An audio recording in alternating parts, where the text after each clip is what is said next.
On this hot sheet, I discussed the U.S. 10-year hitting a new peak for 2023 and the future outlook for homebuyer demand. Today is Thursday, August the 3rd, 2023. I am Byron Lazine, and the hot sheet starts now.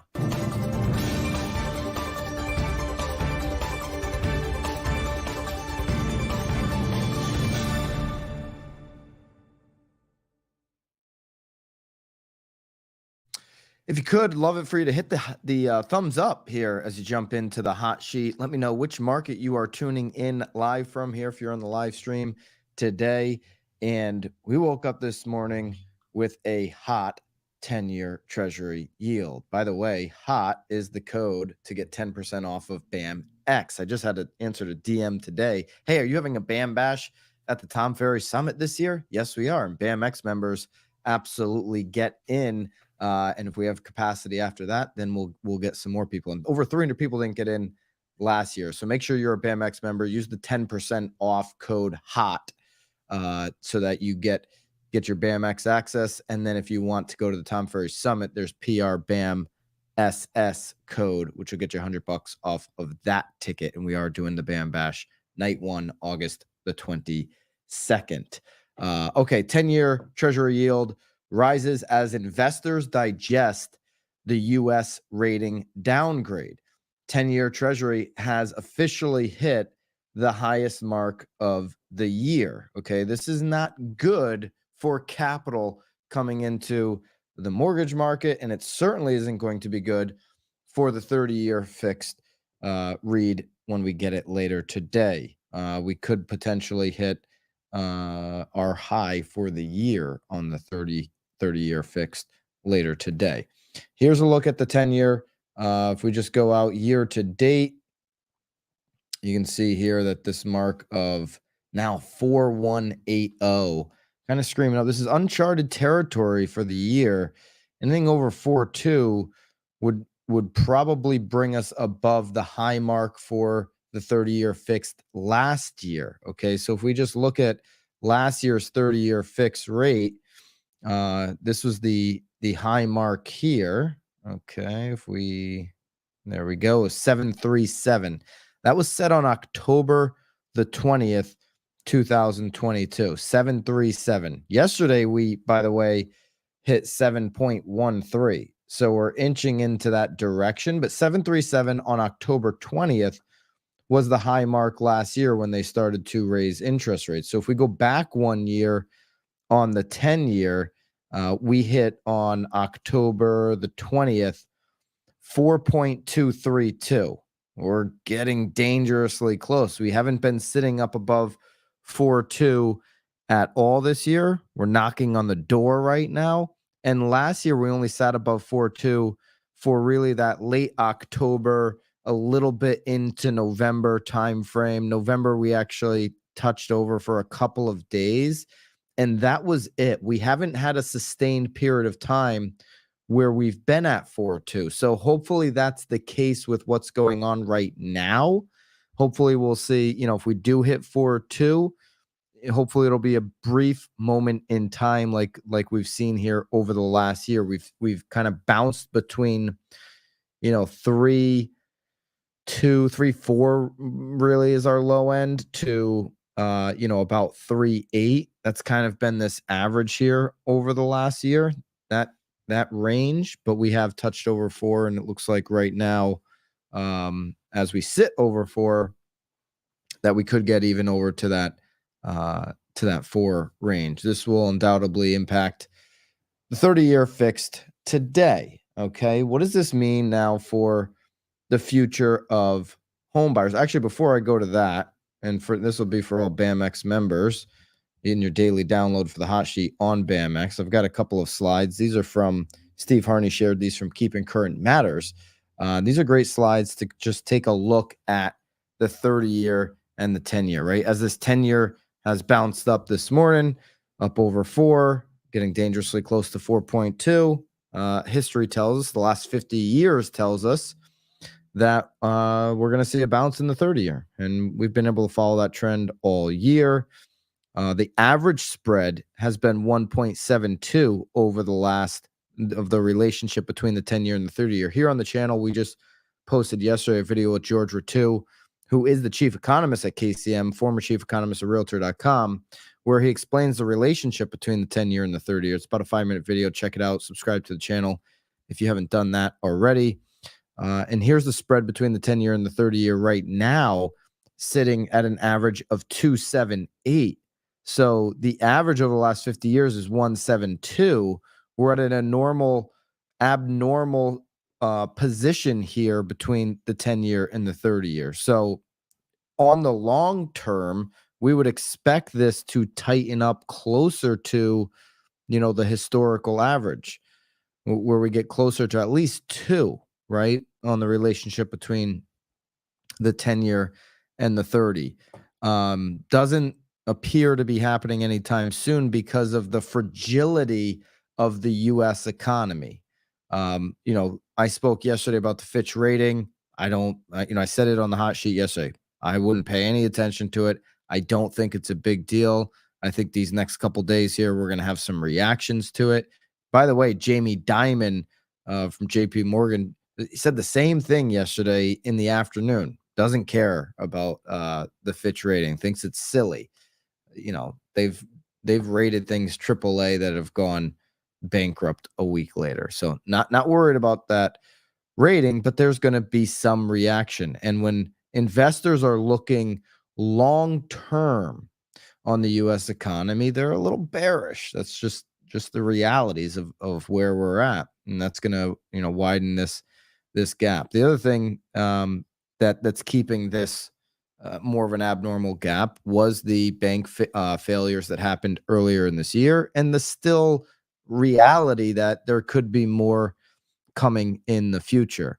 Okay, the 2020 to 2023 average has been above normal as well at 2.12. So it's been some time here. It's been an extended period of time that we've been above, 3, almost 4 years now, where we've been above the 50-year average of 1.72 on that spread. Those charts are available down below in your daily download. If you're a BAMX, down below, you've got the BAMX member sign up, 10% off using the code HOT. And then in your BAMX portal, those will be attached to today's daily downloads. Okay, what's this going to do for future buyer demand? We touched on this survey from Zillow a little bit. I want to go deeper. We touched on it a little bit, I think, on what day did we do it? Monday? No, it was it was Tuesday. We touched on this when we were talking about the dream of the 5% mortgage. We put an article on nowbam.com covering the entire Zillow survey, so you can find that. Intent to sell Zillow survey reveals how many homeowners are likely to move. Some interesting stats in here. If I'm a real estate professional, I'd be thinking about these for subject lines on my email to my database. Okay, so we talked about on Tuesday that a homeowner locked into a 5.5% mortgage rate would be more likely to sell when rates fall below 6%, and one locked into a rate of 4.5% or lower. But which lock-in rate marks the tipping point between homeowners inclined to stay put and those open to making the move in 3 years or less? So according to Zillow's survey, mortgage holders who as of June 2023 have a rate above 5% are almost twice as likely to consider selling within 3 years than those locked into rates below 5%. We know majority of people have a loan below 5%. In fact, nearly half, 47% of these homeowners have already put their homes on the market, compared to 20% of those with rates lower than 5%. Mortgage holders who reported rates higher than 5% are nearly twice as likely to have plans to sell their home than those with rates below 5. Okay, now we know that we're continuing to see a 30-year kind of run away from us at a quarter 3, quarter 4, where we thought we'd start to see a decline. So there's still a lot of room for a lot of work to be done, rather, for this 30-year to come back to where we think, or where the projections, it doesn't really matter what we think, but some of these big forecasters believe we could get under 6% on the 30-year by the end of the year, snapshot moment in time here on August 3rd doesn't look like that's happening anytime soon. And it would take a real turn of events for that to be the case come December 31st. Could certainly still happen. We've seen plenty of volatility in the markets. And so I would expect more to come. And hopefully it works out in the direction where we get the 30-year moving down. And I'll talk about what that means if the 30-year does move down. The biggest divide in homeowner intent to move sits between homeowners locked into rates of 5 to 5.99, with those rates of 4 to 4.99. 41% of homeowners with rates at 5 to 5.99 intend to sell. 41% of homeowners with a rate between 5 and 6 intend to sell, compared to only 26 of those with the rates between 4 and 4.99. That said, over the past 4 quarters, the inflection point has varied between 4 and 5%.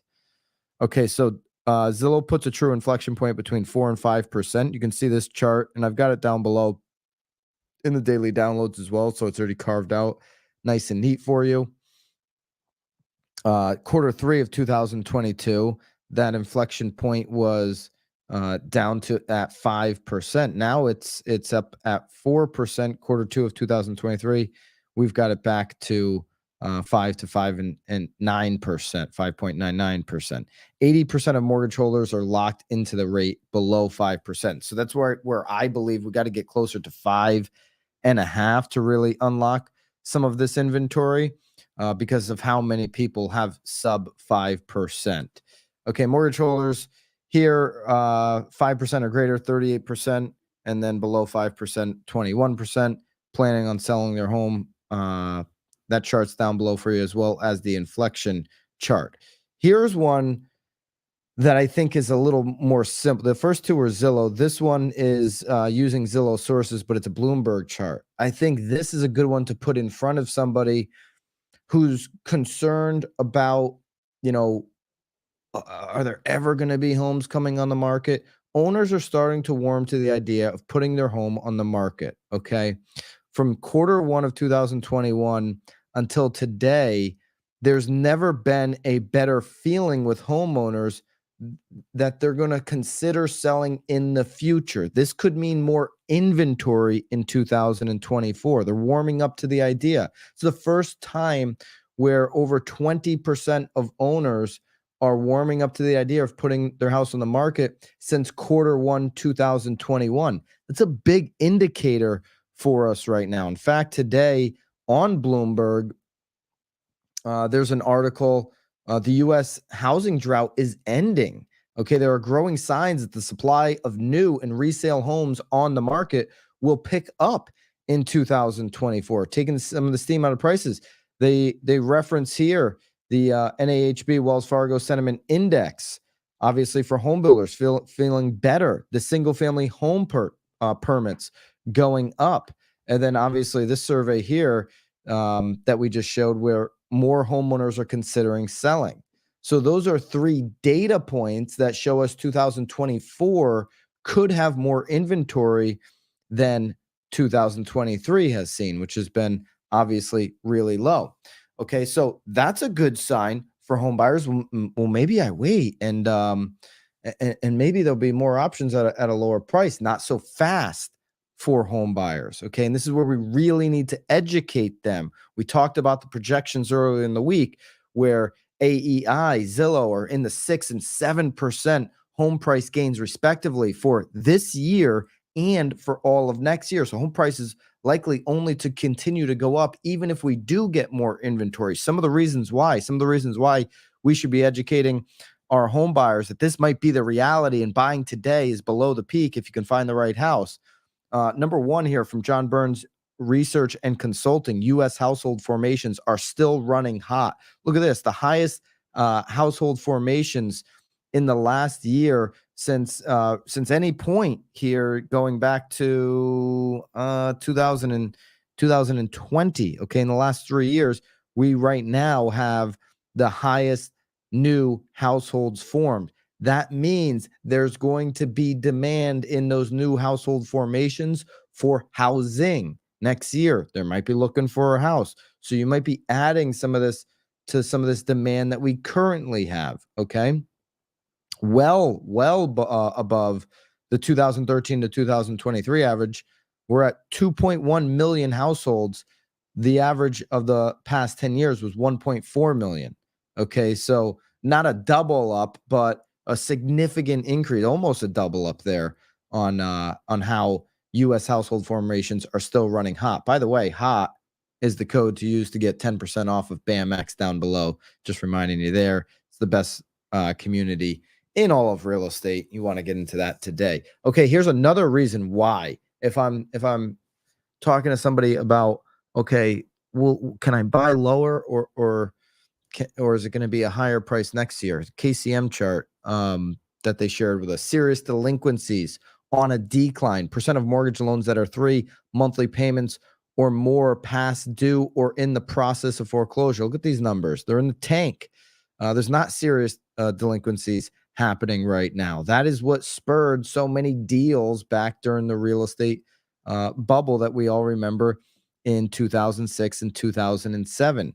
Delinquencies not happening right now. Okay, so there's a lot of these indicators. Talk about the job market that we yesterday beat expectations by over 200,000 new jobs formed. Right, these are all indicators that we can use to help educate people on, is it more likely or less likely that home prices will go up? What if some of these projections are right and some of these things happen where the interest rate comes down and it creates potentially more listings? Well, what are those sellers going to do? They're going to be buyers. So it's going to only impact that competition that you already are frustrated with right now with the limited inventory.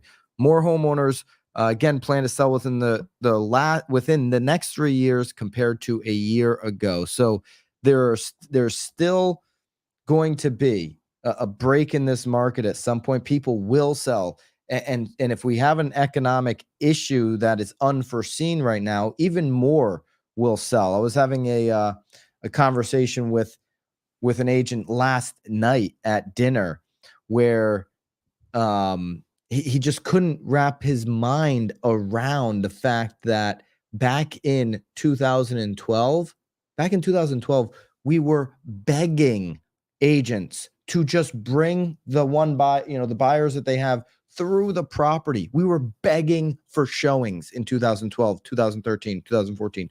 Markets change. We're not going to see that anytime soon, but there are more people thinking about selling in the future today than there was a year ago. And for real estate professionals, the question is, are you talking to them? Are you engaging with them? Are you having conversations right now in Q3 of 2023, knowing they're not going to pay off till Q4 of 2024? That's what it's all about for real estate professionals, because there's a whole bunch of education. We just went through a number of slides that are available in the daily download that can be used to help people understand that buying today is likely, if I want to buy in the next 2 years, next 12 months anyways, buying below the next real estate peak. But they've got to get comfortable with that. That's going to take time. There's going to be education. There's going to be a lot of conversations.